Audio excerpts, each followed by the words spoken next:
Hey Shooby-Doodlers, how are you doing? I am here on Southwold Beach, and here's Mrs. Rayner behind me having a paddle.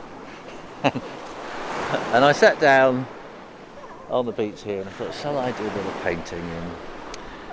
And it's the sea, and I think, how on earth do I draw that or paint that?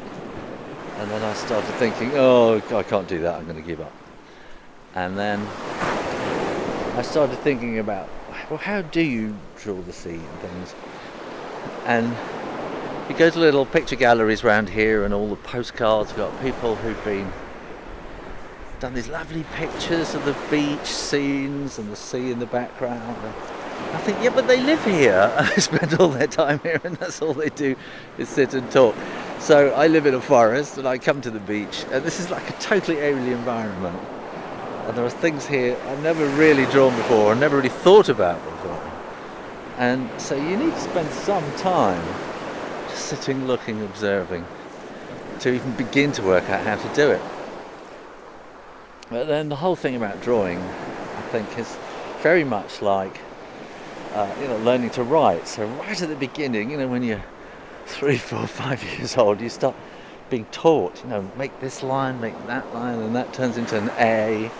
And you struggle away with these shapes, and then you've got to put those shapes together into words, and then you have to put those words together in meaningful patterns, which is what we're doing trying to draw the sea or anything like here. Or these fabulous beach huts behind me. See, they're probably a bit easier to draw. If I just turned around and drew the beach huts, that would be much easier, because that's straight lines. And so once you learn to write a bit, and then you start listening to stories, and you start reading stories, by the masters, the really great writers, and you start, wow, I'd really like to emulate that style, and I'd like to be able to write like that, and I'd like to tell stories like that. And the same with paintings. You go to galleries and you see these great masters, and think, oh, I'd love to be able to draw as well as Rembrandt or Picasso, and I'd love to do colour like Matisse and things like that. And so that's what you need to do. You really need to kind of study these guys, because they've spent a lifetime working everything out, and so why not learn from them and cut out some of that difficult hard work. Some of it you got to do yourself, but I think by copying and sketching from originals and really analysing how they have done things, how they've made those marks, what they've made those marks with. Oh, here comes the sea. What, have they used a pen or a pencil, or oh, pretty little stain. You can learn some shortcuts basically, and so that once you've got a shortcut, then you can just do that little thing without thinking. And if you practice those shortcuts, and you just keep practicing those little routines and shortcuts, like you would on piano, particularly like how jazz musicians do. They learn all these little riffs, which they then kind of put together.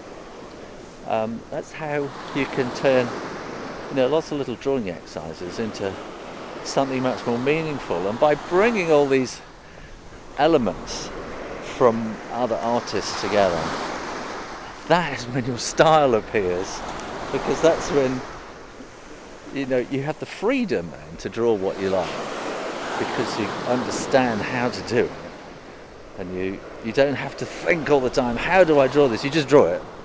That's when you have the freedom to start putting your own emotions and ideas and thoughts in, and that's when all those things that you've assimilated from other artists, they all kind of come together, and that becomes your style.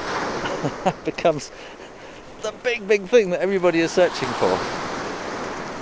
But you can't just decide, this is my style. It has to, oh, here comes the sea. Here comes the sea. You can't just decide, this is my style. You have to actively work it and let it come to you. So Right at the moment I'm at the seaside. I'm on holiday and I've got my brother-in-law and his wife here too. And I'm thinking I really should be working hard learning how to draw the sea. I'm thinking maybe when I go home I will look at how other people have drawn the sea. And I'm just going to enjoy the rest of my holiday, or vacation as you may say. And I'm just going to spend the rest of my time here just walking along the beach, looking down at the stones, because what I'm really interested in at the moment is the stones and the shapes and the patterns, and particularly sometimes you get bits of amber wash up on this beach. So half my mind while I'm talking to you is actually looking down, looking for bits of amber.